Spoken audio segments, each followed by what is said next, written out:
Welcome, Franklin County residents, to another episode of Talk of the County. I'm your county administrator, Kenneth Wilson. And as always, we are striving to inform and sprinkle in a little bit of entertainment and some C-Bus flavor.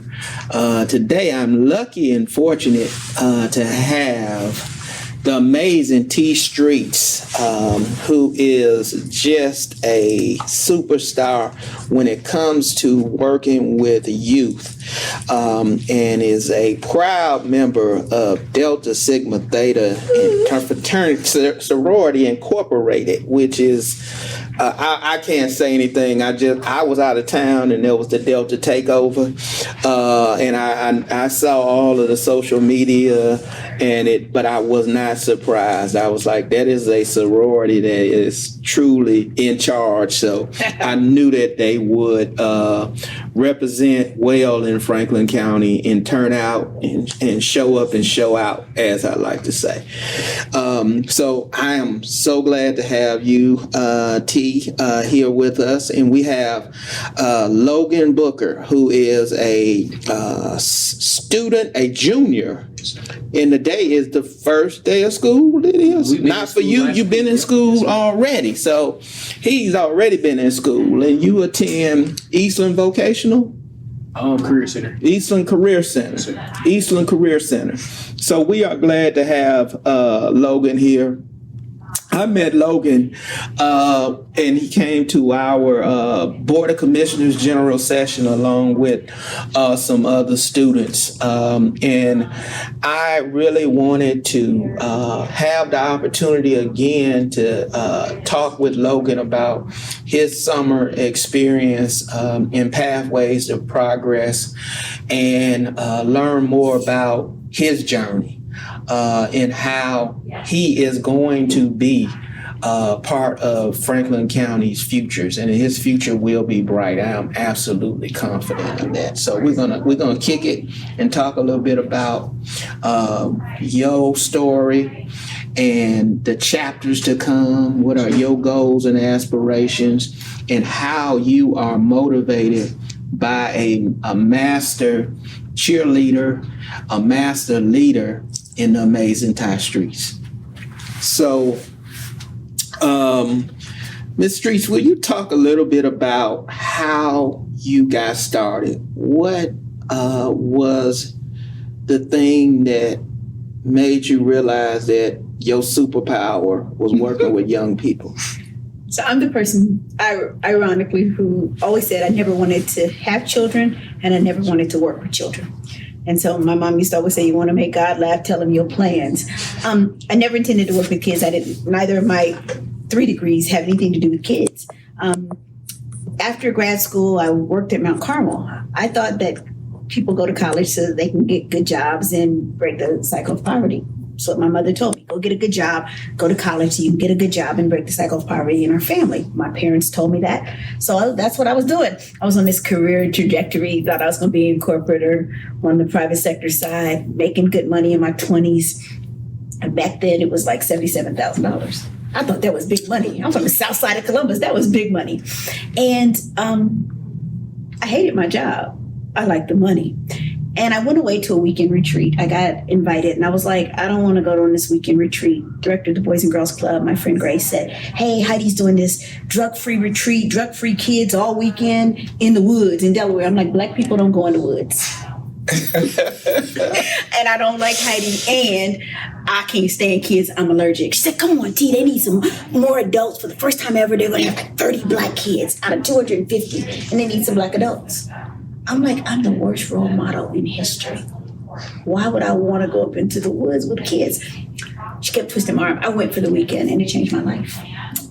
One weekend changed it all because I believed all the statistics and all the things I had ever heard and read about kids. And I was a bad kid, so I believed all the things I knew about myself. So I'm like, I saw these kids, 250 kids over a weekend. Went back to work on Monday. Nothing was the same. My boss told me, she said, we knew we weren't going to be able to keep you. 6 months later, a position came up with this program. The kids asked me to interview because I'd been volunteering. I interviewed, got the job, and that's when I learned that when you work with kids, you make no money. they offered me the job. I said, okay, how much? I'm making $21,750. I was like, dude, I eat that much in a year. I'm a big girl. I eat that much. What am I going to do with $21,750? So I kept saying no. I turned them down, and they didn't fill the position. Everywhere I went for the next 2 weeks, I was at Tuttle Mall. Cindy Chang from Dublin Kaufman High School came up and was like, Miss T, we heard you're coming to TI. We're so excited. I was like, girl, I said no. Mm-mm. Downtown City Center Mall, that's how long ago this was. City Center Mall, Jewel Malik from Independence High School, big afro. Miss T, what up, though? We heard you're coming to TI. I'm like, yo, I said no. Sitting in church, a little girl slides beside me. Miss T, excited you're coming to TI. I'm like, I'm Miss T, I'm gonna keep volunteering. Called my mom that afternoon. I said, Mom, they offered me this job, and get this, it makes $21,750. You know, a program I've been volunteering with. I was sure she was gonna say, don't be no fool. We break poverty cycles. That's why you go to college. She said, have you ever stopped to think that maybe God is trying to tell you something? I took the $55,000 pay cut and have never looked back. And my journey has been amazing. I've been Director of Education for Mayor Coleman, Director of Community Education Engagement for State Treasurer Kevin L. Boyce, the statewide minority liaison for Jennifer Bruner. I worked at Ohio Dominican with the Felicia Child Program. I worked for SAVE with Les Wright when she was here. Just an amazing array of opportunities. But landing at Ohio State, being hired by now Congresswoman, but then Executive Vice President Joyce Beatty, to come to Ohio State to do some education stuff in her department. And the first thing that Trudy Bartley gave me, because Joyce left, Trudy took over. First thing she said is, we don't know what to do with this program. Trudy said, Tag, we got this summer program. Joyce didn't know what to do with it, but you do kids, so it's yours. So the next summer, we created, originally we called the program SYEP, Summer Youth Employment Program. But then we started to look at, like, what are all the ways that kids are trying to get access to a good future? And so about 5 years ago, I changed the title to the name of the program to Pathways to Progress, recognizing that there are multiple ways that kids can be successful, not just college. College is one of the things we give them access to. We talk about careers, we talk about going into the workforce, entrepreneurship. All of those things are a part of what we're encouraging kids, and the basic skills that we're giving them are skills they can use in any of those sectors. That is such a good thing, because when I grew up, college was considered the pathway, the way out. Nothing about skilled trades at all crossed my mind, and definitely military didn't cross my parents. My mother would run off the military recruiters. We would be coming from the grocery store, and then one of them would just pop up on the driveway. She's like, no, my son going to college. You about I love that. My son going to college. And then I thought I only had two career choices. Either be pre-med or pre-law. I didn't know I had the whole catalog of majors to have, because it was the same thing you talk about. It was, you are going to invest that money so that you can have upward mobility. Yeah. And it was like nothing else was in the book. Mm-hmm. You know, and then, you know, I switched from pre-med to switch to pre-law, which led me to public administration and public finance. Otherwise, I wouldn't even be who I am and where I am today. And you got to do what brings you joy. And you kind of find it. I was not the most, and I've talked about this in other podcasts, I wasn't service oriented as a youth coming out of high school. I must admit that. I was not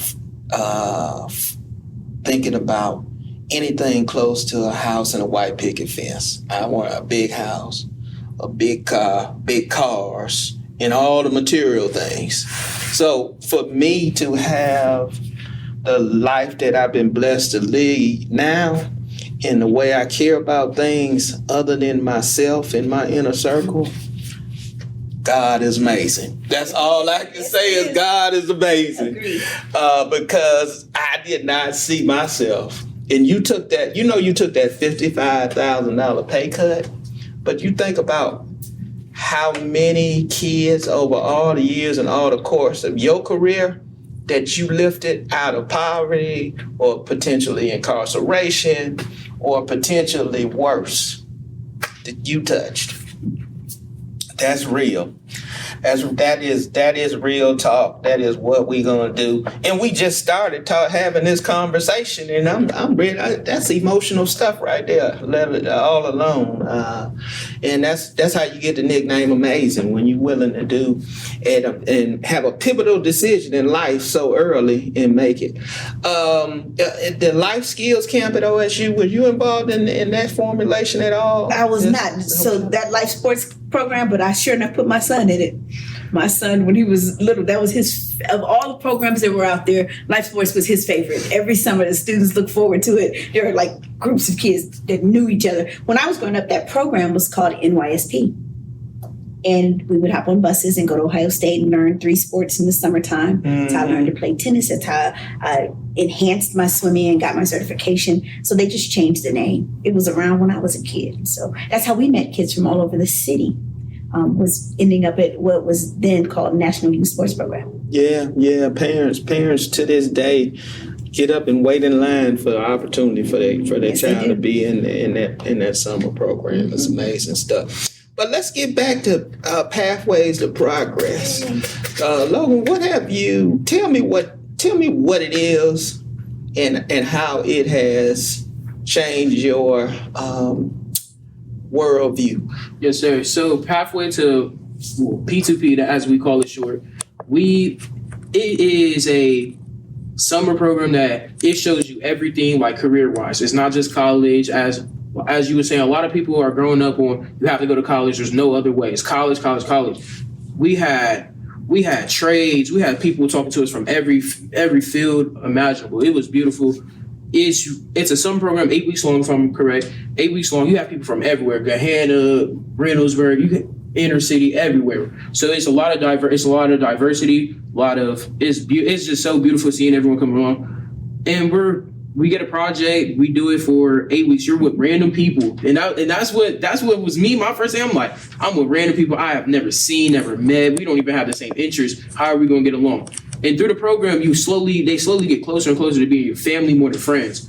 And having leaders like Miss T and other staff, not to mention the staff is college students. You would not expect that when you got all these teachers out here, they want to pick up a check and go home. Having college students that can lead you to success that was beautiful.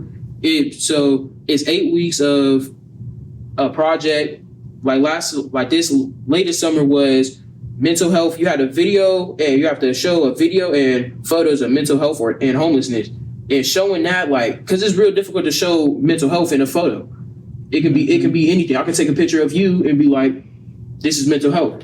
No, there's nothing wrong with the photo. It's just a picture of you, but it's mental health. You can't see when people have mental health issues, and a lot of times, at least with people I know, you can't see if they're homeless or not. So it was the project and having people around you with the same mindset, trying to work all together and all that. It's just so beautiful. It's hard to put it into words. It's beautiful. If you could put it into one word, what would that word be? Amazing. Amazing. No pun intended, Miss T. It would be amazing. Okay, what are the 4 C's of college, career, and work? It's critical thinking, collaboration, communication, and creativity. And so for me, because I go to the Career Center, I'm in aviation, dealing with planes and all that, and you have to have all 4. Like the teacher, the first day I got there, that's exactly what they brought up. You have to be able to think critically. You got to be able to communicate with your people. When you fly in a plane, you're not the only one flying it. Mm-hmm. Especially commercial, you have to be on the same page. Communication, to create critical thinking is like, what if you go through turbulence or it's bad weather? You're not just going. You have to change so many things on that plane so you get through it. And they're just showing like, if you're gonna get through high school alone, not even the work and college on, you have to have the 4 C's. You have to. You're not gonna be successful without them. They can take you as far as you want to go. Yes, sir. You're gonna be able to just put them and package them away. Yes, sir. at being able to think critically, be able to think under pressure, and to be exceptional at anything. Those at the highest level perform the best when under the most pressure situations. You think that making a free throw in a national championship game in March is tough. You just gave a more critical example. Flying a Boeing 767 through turbulence with a plane full of people, and you got to be able to be cool, calm, and collected. And I've been on a plane or two when it's jumping around, and that pilot really got to be under control. The pilots, I mean, like you say, it's not just one person in the plane you coordinating with. So what you always have to visualize, what you ultimately want to do. How are you training your brain? What type of things you do to try to train your mind for what you want to be, to pass all of those tests, to get in those flight simulators you will have to get in? How are you preparing yourself mentally? Yeah, I was just about to say, the first thing mentally, you have to want it. No one else can want it more for you. You have to want it yourself. And that was my thing, going to the Career Center, understand that this is what I want for my life, and no one's going to stop me if I put my mind to it. That's the biggest thing. So when tests come around, I'm not nervous, because previously taking tests, I was just taking tests just to get the grade, and everyone's talking about congratulations, but that's not what I wanted. But now finding something that I want and I know that I need for my life, I'm going to pass that test. I'm going to study. I'm going to do everything just to prove everyone that this is what I want and this is what I'm doing, no matter what y'all feel. So you feel confident and you don't get nervous because you prepare. Yes, sir. But you don't even have a little bit of anxiety? You have it. I have nervous anxiety. I'm like you. I like to prepare. I don't like, when I was in school, I didn't like to do all-nighters. I like to pace things out because I didn't like to be frantic. I don't really get a lot of anxiety tests, but testing anxiety. Mine is definitely the studying. Being up past my bedtime, I'll be having a bedtime because 6 o'clock come too early. 9:30, I'll be in bed, sleep. But it's about it's just when you want it. Like when you want it so bad that you studying, you don't even care what the time is. The time going past, like you're not thinking about anything. You just want it so bad. Mm-hmm. You really you can't fail yourself. You just gotta get through it, no matter what it is. So part of what we talked about in our year-round program, because last year was the first year we took a delve into expanding our summer program into a year-round program. And one of the first things that we did with our students was walk them through the process of how to have critical conversations with adults and be heard. And gave them some strategies and some skill sets that sometimes you guys get so frustrated that adults can't hear you because your emotion is here, but your rationale is down here. And so how do you level set that? And so that was one of the first things we did in the fall. And I remember Logan sharing that he wanted to have a conversation with his mom to tell her that her dream for him wasn't his own dream for himself. And so we talked about the strategies for how to get that done. And so that's why he's at the Career Center. And his mom, it's been a process for her because you dream for your kids from the moment they're born. Mm-hmm. But his mom is now on board. And it's so awesome to see. She said, one of the things that she's grateful for is that giving him those skills has really enhanced their relationship. They have a better relationship than they had before. And she said that to me. She's like, I'm so grateful because, Logan and I talk all the time. And, he shares now what he's not just about what he's trying to do with his life, but the funny stuff and the silly stuff and just building those kind of strong relationships. And I think that we don't do enough of understanding that our kids don't always have the skill sets, even in their families, to make good conversations possible and build stronger relationships in families, build stronger relationships with their peers and with the community that is around us. And so part of what I believe is my task is to make sure that I'm giving kids all the skills that they need to be successful in all the different areas of their lives. How do you place the emphasis so strongly on communication and expression? Because that is such an important building block, Ms. Streets, for individuals. Marriages fail, friendships fail, jobs are lost because people aren't open and able to express themselves and communicate effectively. We spend a lot of time in our summer program on that communication piece. We've got this year we had 115 kids. We've got kids from all over Franklin County. We've got kids who have never met each other, and they don't work well together to begin with. And so walking them through the process, when they're frustrated in school, they walk out.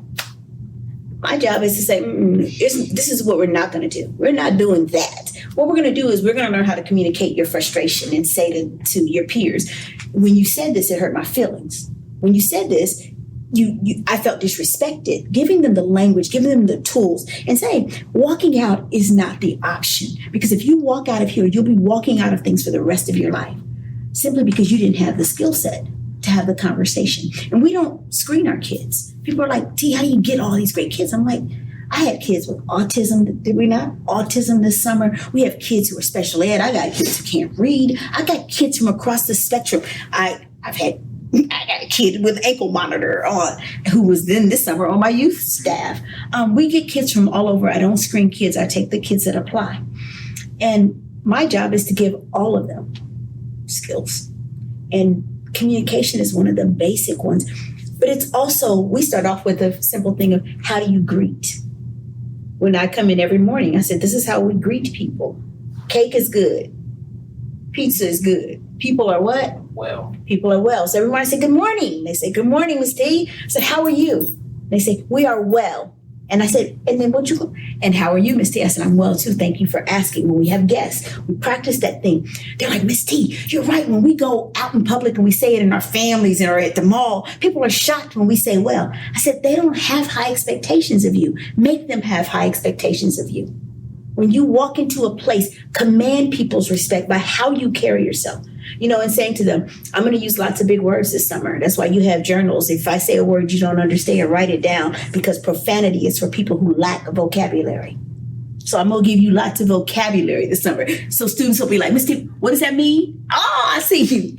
It means this. And so enhancing and giving our kids as many skills as we can, and having higher expectations than they get at school. Unfortunately, I don't think our schools, not just Columbus, I'm so over everybody thinking it's Columbus. I have kids this summer from 14 of the public school districts, and I can tell you none of them come from school districts that have high expectations.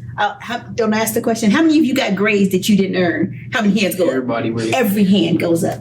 And I say, you're going to learn so much about yourself this summer and what you're capable of. You're going to go back and ask those teachers, why you hate me?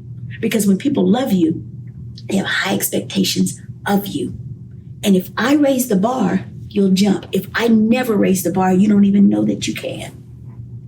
So I'm never lowering the bar. All the kids had to say, my kids with disabilities, my kids with everybody has to perform at your best. I don't need Logan's best for Sierra. I need Logan's best for Logan. I need Sierra's best for Sierra. Some talk of the county food for thought. Profanity is when you lack vocabulary. So I'm going to give you lots of vocabulary so you can do away with the F's and the B's.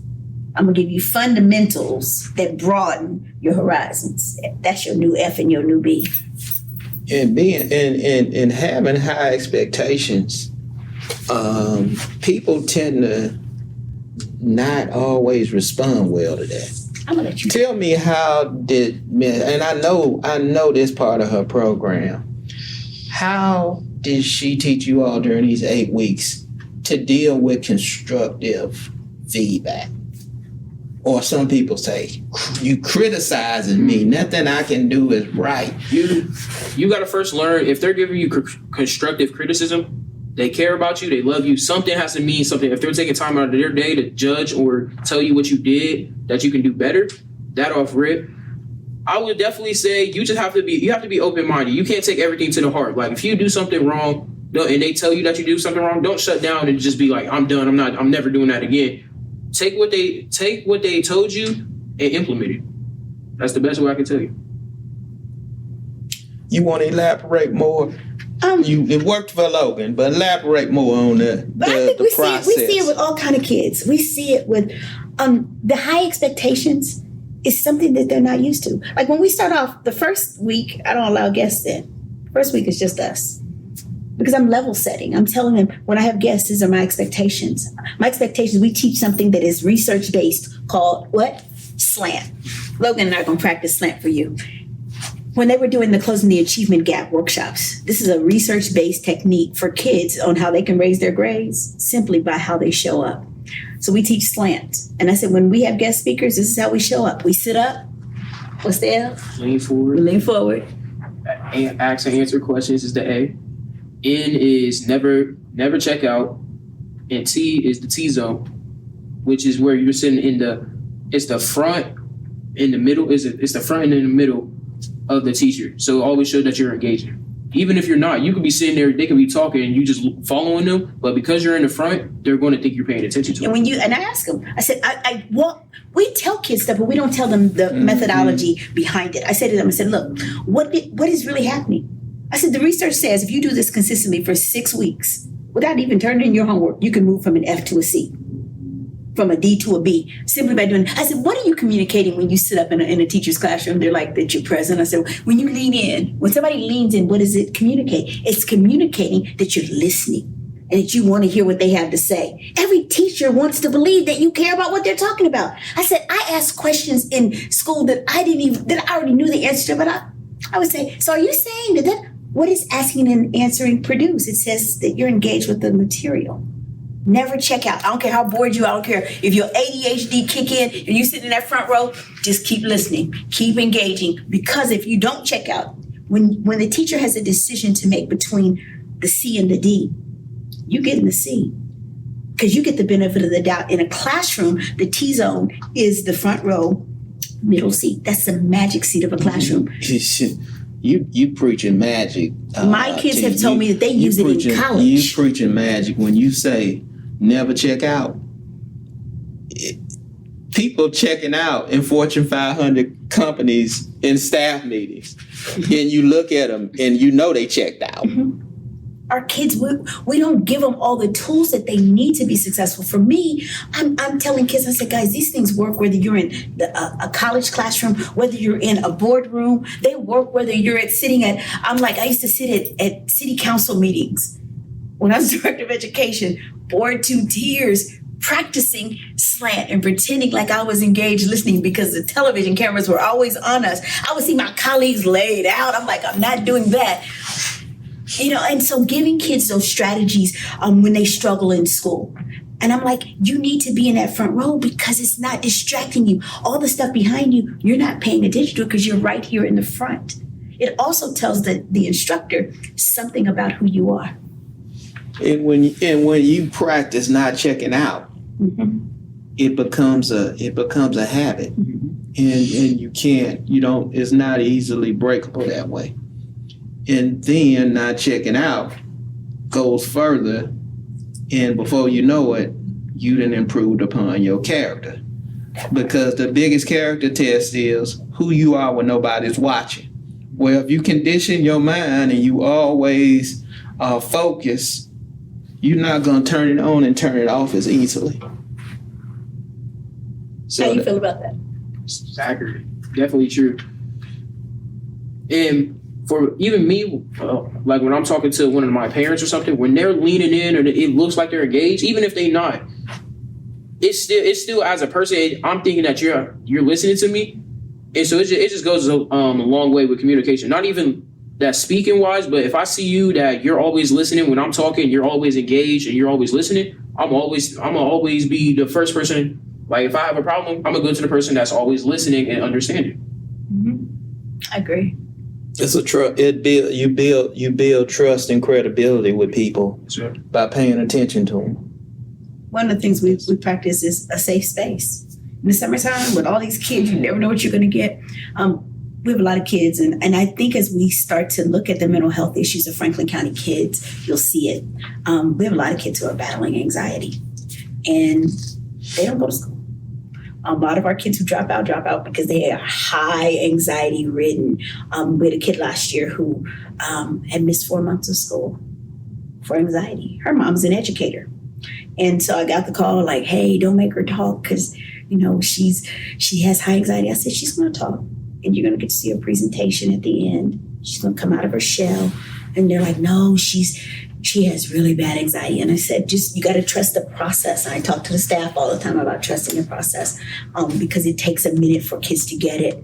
And I remember her assistant principal came in. They were doing an activation with Drip the Don, the rapper. And she was up and they're filming. And he was like, T, how did you get her? And I said, schools are not safe spaces. If you're battling any kind of mental illness, the worst place you can be is school. And that's unfortunate. It's not a safe space. We don't disrespect each other. I don't disrespect kids. I don't allow them to disrespect each other. We set the boundaries of what it is. We had a parent this summer who came literally and disrupted the whole program, disrespecting her daughter. Kids were angry. Oh my God. And then they thought she hit me. Oh, that. They thought she hit me because I walked them out to the hallway and, put my hands up and was like, I cannot let you put your hands on your daughter. If you do that, I'm calling the police because I'm a mandatory reporter. And if you put and so my hands are up and she's walking into my hands. She swung at her daughter over me.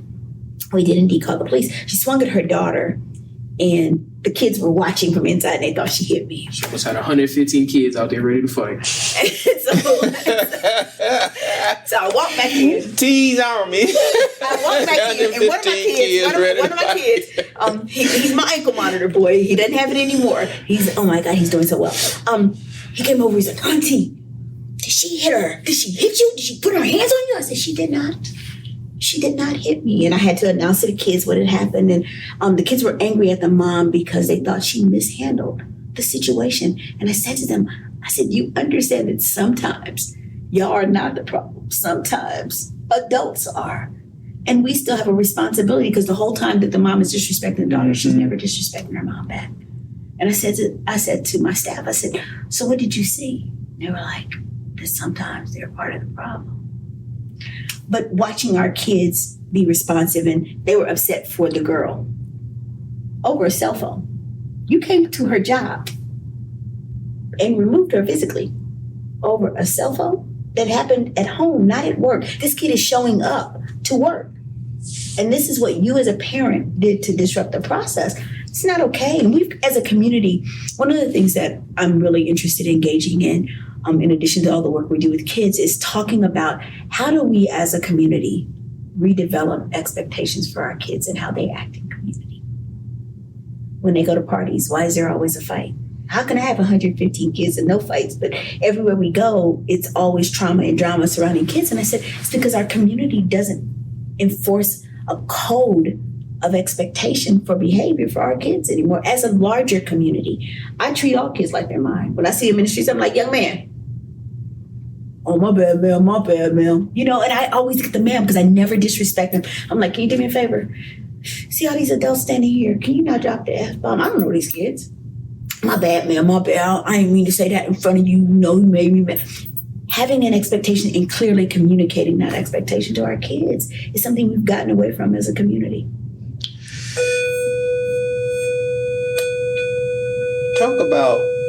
That leads me to ask a question. Talk about, Logan, what you see as the culture of P2P. Can you restate that question? What do you see as the culture of P2P? It's the environment that it creates. How there's an expectation, as Ms. T talked about, of this is how we treat each other. So being in the program for 2 years, I definitely could say it's a safe space. Like, if you ever had to vent, if anything was happening, you could tell almost anyone and they would respect it, they would help you, they would do everything. And for what the culture, what the high expectation was, that it came from love. It wasn't coming from, I'm mad at you, I'm just here to collect a check and go home, and I have to have y'all act right so I get this money. It's more like, it's out of love, she's trying to better you. So when you know that they expect better and you know better, you're gonna come better. You're not going to walk in, if your mom's the principal, you're not going to walk into school acting crazy. Same way is, we know that Miss T loves us and she's trying to better us. We're not about to walk in her program and act crazy.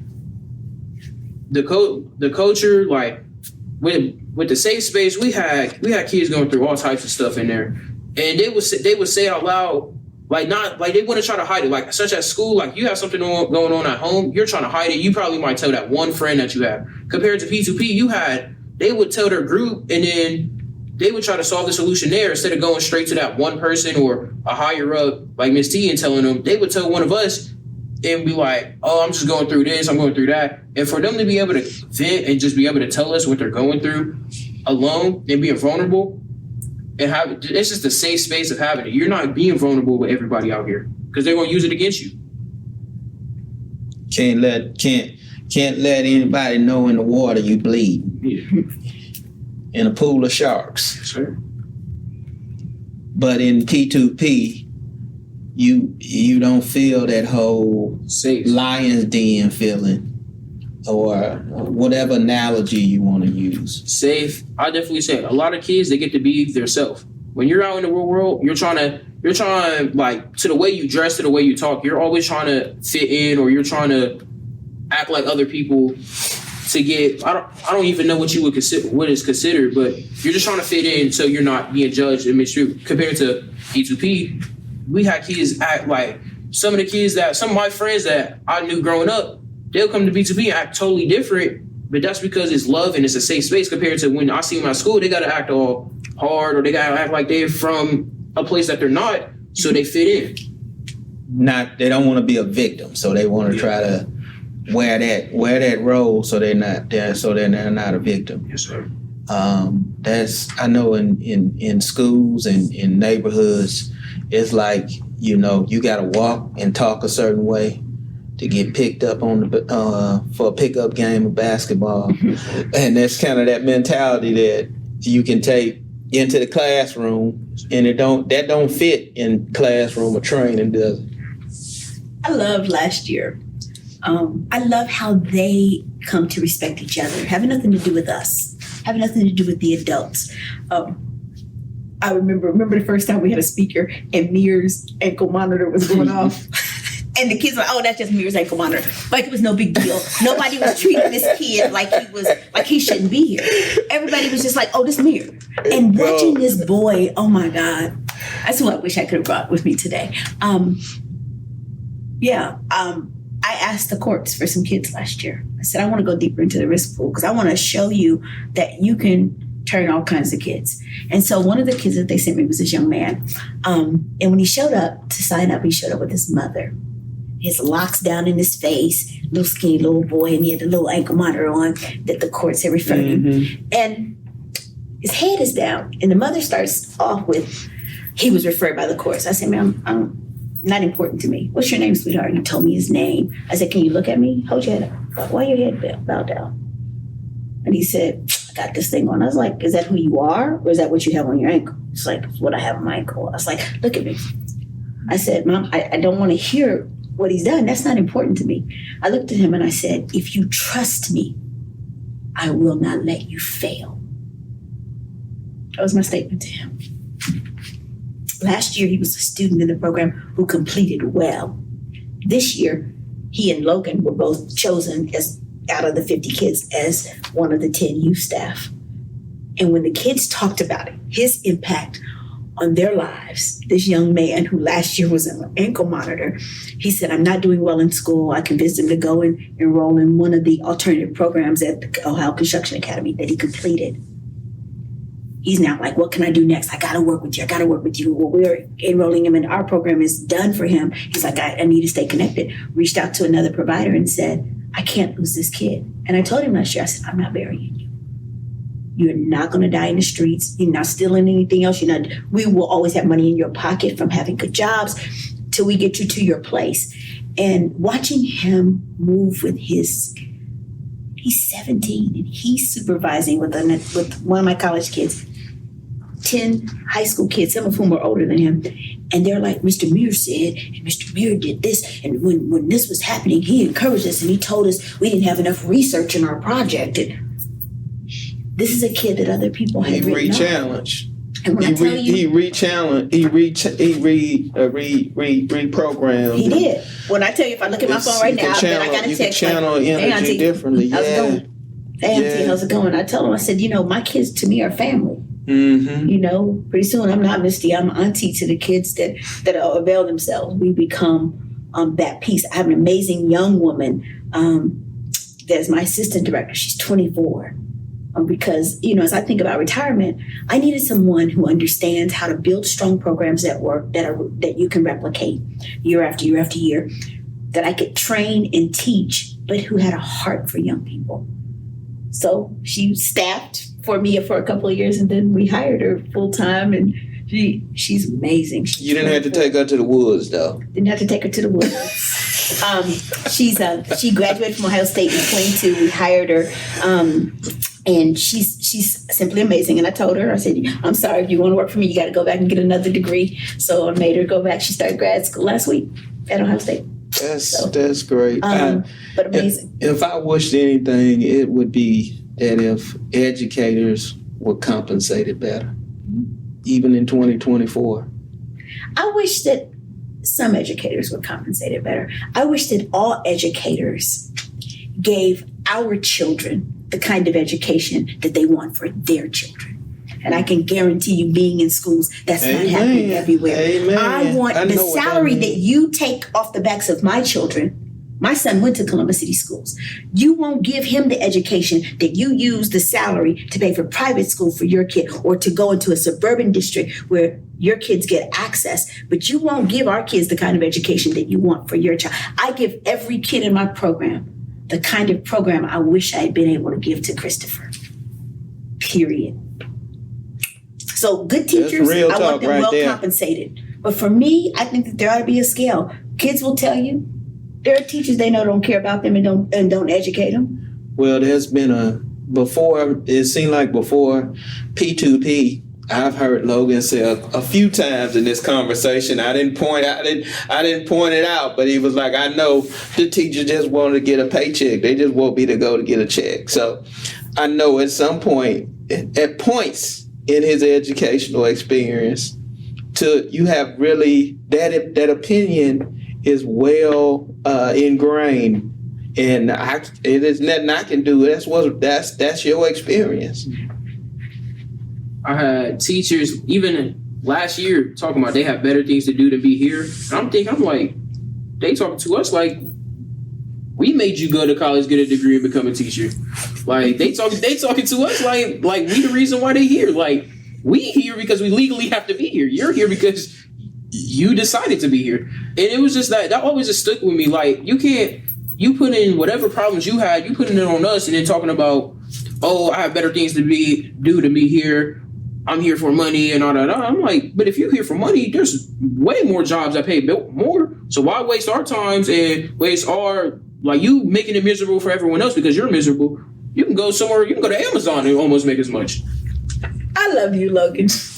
That's a mic drop. You said, why are they here? Because they could have been fishing or anything. Yeah, something, right? Yeah. I don't know why I'm like, you teaching all this stuff I can look up on Google or AI and get it in 10 minutes. Not AI. See, I wouldn't have been able to say that 30 years ago. Not 3 years Artificial intelligence, he can look it up. But I think that when people ask me, and people have always asked, like, T, what's the magic sauce? And I said it's two things: high expectations and an ethic of care. Those two things. I don't care what program I've run, I run it with those two things. Very high expectations. The thing that changed my life was a teacher named Emory Hill, who made me believe in myself, and an administrator named G.T. Harris, former superintendent of Columbus City Schools. I saw her this morning, and I'm always grateful to them, who had these really high expectations of me that I didn't even have of myself. I thought my parents had high expectations. I hadn't met high expectations until I met Emory Hill. And the first test she gave, most of the students failed it. I got 100. She asked me, did I cheat? I'm like, I had to cheat on your little test. And she said the closest score was a 69. And so after that, she just kept raising the bar. And she's the reason why, no matter what my parents had said, I really wasn't planning to go to college. This is the teacher who made me believe I could do anything. She was putting you in the gifted without you going into the gifted. She had All of her classes were gifted. Yeah, she had her own She's scale. the reason why I became a Delta. I knew from her own example of who she was a Delta, that I wanted to be like this woman. And then I've been blessed, and so I try to give kids the same thing that I was given all along my pathway. That's why I have college kids on my staff. My staff are all, I don't hire teachers in the summer. It's $38 an hour, like some of these programs. I hire college kids because I had mentors in college, Ruth Silly Gresham, who made me believe in myself. And then when I entered the work world, Kathy Espy was my lifetime mentor until she took her last breath in 22. She promised me that she would mentor me. And she said, when you mentor people, you always have to make sure that they're in the room. So I invite kids to things that I go to because I want them to get exposure. When I get invited to these fancy lunches, I try to invite young people to the table. I want them to see the other part of the world that exists. When you guys are having an event, I want our kids to be in the room and see how people network and how they negotiate with each other and how they build relationships that are not just transactional but are transformational. And so you got to take kids into those spaces. And so this year we're going to take some kids on college tours, and we're going to do a conference in a couple of weeks with the Urban League kids. We're bringing our kids with the Urban League kids for our year round. We're actually going to do what do we call it? We call it Work and Leader Force Conference. And so we're going to expose kids to all the different things that they can be doing. And we're going to do it on a PD day for Columbus City Schools. So while kids are out of school, they're still learning. So just finding innovative ways to put our kids in positions to win. Mentors are so important, and role models, and they allow those that aren't fortunate enough to be part of a legacy by inheritance to create a new legacy for people to follow. I agree. And they all don't have to be, and it don't have to be blood. Doesn't. It don't, and most times it's not blood. Where you find that person that lights that spark. And that's why you can always have a shot when you can see people in places and you can imagine otherwise how you through hard work can get there. Absolutely. What's the Because phrase? if you can see it, you can be it. The difficult thing is many times some people, that the difference between those that make it and those that don't, they don't have that opportunity to see somebody that's in a space to where they have a God-given talent that they aren't able to find because of that. I tell my kids all the time, I said, how many of you have ever been told you can be whatever you want to be? And all the hands go up. I said, that's the great American lie. The kids are like, what? I'm like, that's the great American lie. You can't be whatever you want to be. You can't teach. You can't teach what you don't know. You can't lead where you won't go. Can't be what you want to be. You can be what you work to be. I said, because the only place success comes before work is in the dictionary. Vince Lombardi. Chris Rock got all kind of laughter in one of his stand-up comedian shows. He was talking about he was at his daughter's school and they came in, y'all can be whatever y'all want to be. He like, yeah, dad. That part. You said that. You ain't about to be what. That part. I tell the kids, I said, that's what we have served you, done you a disservice, telling you can be whatever you want to be. You can be whatever you work to be. Our kids, I'm like, one of the things I tell them all summer is, Miss T, I don't know how to do all this research. This is hard. My favorite phrase is, you can do hard things. Know what we tell you all summer? You can do hard things. And when they get to those projects, this summer, both summers, these kids showed out in these projects. The end of the summer projects, we invite everybody to come in and judge. This year we had William Murdoch from Warp C, and Lisa Pat McDaniel was a judge, and Erica Clark Jones was a judge, and Shannon, what's Shannon's last name? At the Shelter Board. Shannon Isom was a judge. Trudy Bartley was a judge. They sat here like this, and every year they're like, how do you get these all kids these dynamic to do this? Yeah. We're all sitting back like this, and the judges are, because it's a competition. Yeah. We actually have winners, and people are like, well, everybody should get something. I'm like, no participation trophies. You compete, you win or you don't. And so the folks who win, they got a laptop. The two teams that won got laptops. The homelessness team that won and the mental health team, they got laptops. And so guess what? everybody doesn't always win the competition, but all of you complete it. And then when they come for their parent presentation, we ask them the question, what was your greatest area of growth? And so they stand before their parents and they talk to their parents about the area this summer where they saw the most growth in themselves. It's powerful. Parents are like weeping and crying, and you're like. So one of the hard truths of P2P is you can be whatever you work to be. I wouldn't even call it sad. I'll call it truth. I'd rather know the truth than be lied to my whole life. You just want to be always told like it is. Oh, be direct. Indirectness, it don't help. It just doesn't help. Because no, I can't be anything I want. I can't be an NBA player and I'm playing 2K at home. I need to be in the gym 24/7. That's right. You got different kind of people in the world. You got people, when presented with a problem, they want the good news first before they hear the bad. And then you have those that are wired to say, tell me the bad news first, and I want to figure out how to deal with that. And then the good news is just a dessert. That's me. Just tell me what it is. Try to sugarcoat it. When you walk into my office, that's always been my philosophy. A lot of it's probably been the way I was brought up in sports, and then the supervisors I've had and bosses and mentors over the years. Is like you just gotta, and you don't have to, and the greatest leaders don't have to raise the tone of their voice either.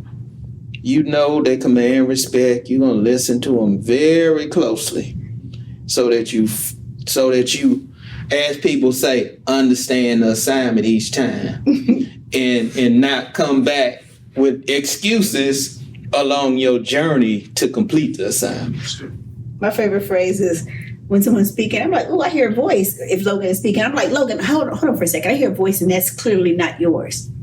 So in other words, why are you talking when someone else is talking? I'll be like, I know the sound of my own voice and I hear a voice that's not mine. And so creating those expectations in that place, because we set our kids up for failure. We make them believe that the world is just a playground. It's not. There are places where people have expectations of us and how we show up. And, I remember my first battle with Logan last summer when he was a participant versus youth staff was, I want to see you. So one morning I walked over, he walked around with his little locks. He used to have thick, long locks that hung in his face. And I walked over one day and I took a scrunchie and I pulled his hair up out of his face and I said, you're beautiful and I want to see you. And he went home and his mom called me. She was like, how did you get him to pull his locks out of his face? I said, I pulled him out and just told him I wanted to see him. I said, because he's hiding behind that because that's his Linus blanket. That's one of the blankets that is his, insecurity. It hides him from the world. And I want him to know that there's greatness in him. And I want to see him as we pull that greatness out of him. And, our kids don't wear hoodies in my program. I'm like, no hoodies, no hats, no beanies, no bonnets. We have all these rules of what we don't do in this program. They don't have to dress up. They can be comfortable and casual. But I remember the first time I saw him, the lights out of his face, and he was smiling. And then she said, I had to go to the store and buy him all the scrunchies to get his locks out because she wants my locks out of my face. And she's like, I've been begging him and begging him and begging him. And I said, he can't hear your voice. In adolescence, it's not uncommon for young people not to be able to hear the voices of their parents. That's why you have to have mentors and you have to have all these other people who are the voices in the void. I'm like, I don't want your children. I don't want yours. I raised my own. I don't want your children. I just want to be the voice in the void until they can hear your voice again. And so I said, but then why is he showing up? She said, he likes it when you come over and put them up. I said, well, he's still showing up without it. I'd walk over and he'd hand me the scrunchie and I'd put his hair up every day. But that was our connection. Other kids, it might be when they come in, I got a fist bump. It's figuring out what it is that are keeping these kids from loving themselves unconditionally without apology. Because if we can get to the root of all of these issues, which is low self-esteem, if we can get to the root of it and root it out and help our kids believe in the greatness that's already in them, not who they have to become, that's already there, we can do transformative work, but we got to get to the root first. Sometimes parents have to be relying on other voices. That part. That's difficult. But when you love your kids, it's not. When you love them and I don't feel threatened when somebody wants to speak life into my son. I'm like, oh, thank you, because I know he can't hear my voice. And so I'm always saying to parents, let me be clear. My job right now, I'm not telling him anything that you don't tell them. The difference is, your mom had told you to pull your locks out your face, had she not? She used to want me to have styles so my hair go back because she hated it like in my face. And I just always did, like I was going to get it in the front no matter what. Like, but then I have to walk parents through processes. Last year, I had a fight with Logan's mom on the first day of school because Logan and all the other kids at 90 degrees, 95 degrees, all had hoodies on the first day of school. And she made a post on social media. And all these moms came on co-signing it. And I called her and I said, is this the hill you want to die on? For the first year ever, he's excited to go to school. You want to die on a hoodie hill? You got to pick your battles. Take that post down. All these moms who don't understand that these hoodies are Linus, they are Linus blanket. They will get past that. You got to give Logan a process. He's excited for the first year ever to go to school. Don't die on the hill of the hoodie. We know you got money and you can buy him a decent outfit. Under that hoodie is a decent outfit. Stop dying on senseless hills. And she was like, okay. I said, take that post down. I said, because when he sees that, you've reduced his whole excitement about school to a hoodie. And she's like, you know what? I needed to hear that from you. I was like, we're all trying to figure this parenting thing out. None of us gets it right all the time. And so knowing who he is, I knew that someday we would get him out of a hoodie. I knew that he would start to see himself as the handsome, smart, intelligent young man that he is. Last year he called me, they doing a book club at school. He gonna ask me about a book that you better not name on the camera. Auntie, do you know about this book? I'm like, I do. How do you know about this book? Oh, me and my friends ordered it on Amazon. I'm like, I didn't find that book until I was an adult. I needed that book early in my career, man. Wow. Okay, this has been a great conversation, Logan. I want to thank you for sharing your insight, coming from a young person's perspective. I think this is the first talk of the county where we may have heard it from the perspective of one of our youngest Franklin County residents, and we say we're about every resident every day. So just a matter of time on Talk of the County before we got to someone like you, Mr. Booker, and to hear your worldview. And I know that you will soar high. yes, sir. And that's what, the Air Force slogan is, aim high. So you want to be in aviation, so you just aim high, and you're going to always be in the stars once you shoot up. The key is always to shoot up into the air at whatever you try to embrace. And I know you during this conversation with the direction of Ms. T, you have all of the tools necessary to be very successful, yes, sir, in life. So and shout out to his amazing mom. He's an amazing mom. And yes, mothers are so pivotal, and mothers just tend to always have this quiet confidence that they baby boys can do anything, no matter how old they get. They believe in you. They believe in you on your dimmest day. Mothers tend to believe in their sons on their dimmest day, boy. Sir. Always, you be like, don't pump me up that much. They wanted you to grow up. Then when you grow up, they want you to be a baby again. Be like,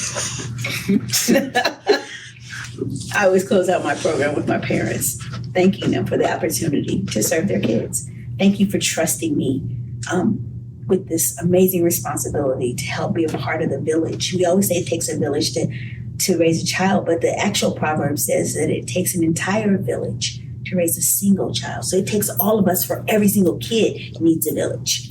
Every kid. And so I feel honored and humbled. One, that kids like Logan let me in, that they trust my voice. But I feel honored that parents continually, year after year, trust us. And we're grateful to Franklin County Commissioners and Franklin County for continuing to support programs like Pathway to Progress.